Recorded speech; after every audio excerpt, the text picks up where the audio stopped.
Nakasalang na siya guys ng about 10 minutes.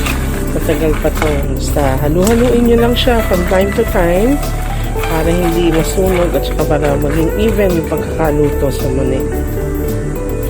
Papansin nyo, ikinakalat ko siya sa tabi kasi sayang yung init ng pan sa tabi. Maluluto pa yung ibang mani doon. So ganyan. Though yung pan ko is malalim, kalat nyo lang siya para mas maraming mani ang maluluto pati sa sides.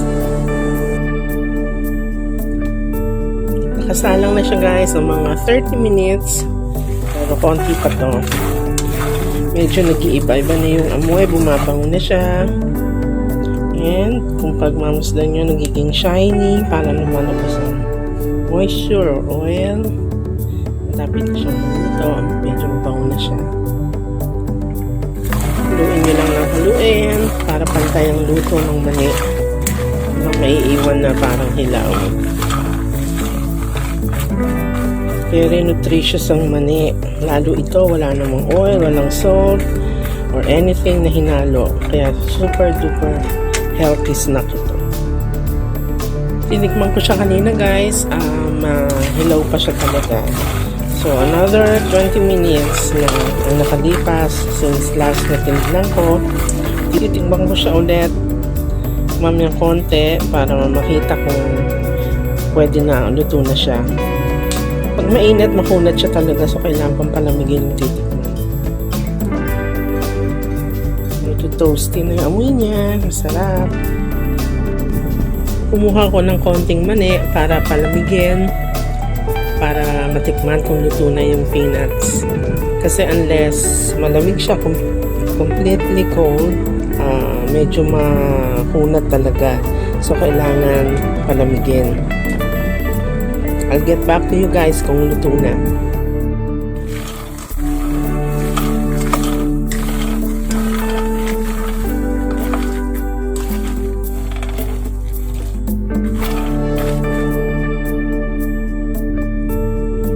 Kasalang na siya guys for 1 hour.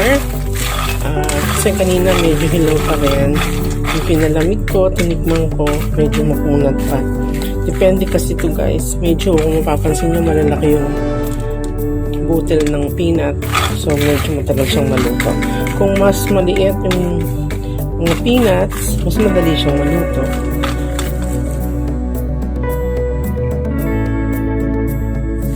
Okay na siya guys. Luto na.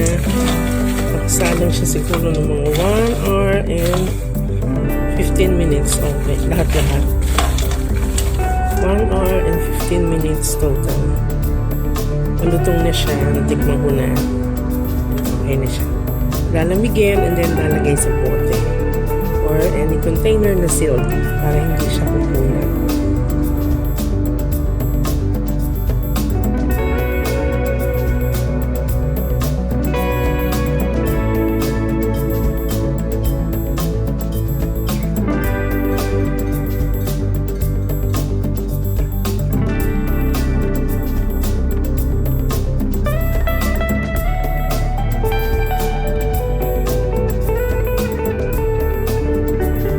Plastic cover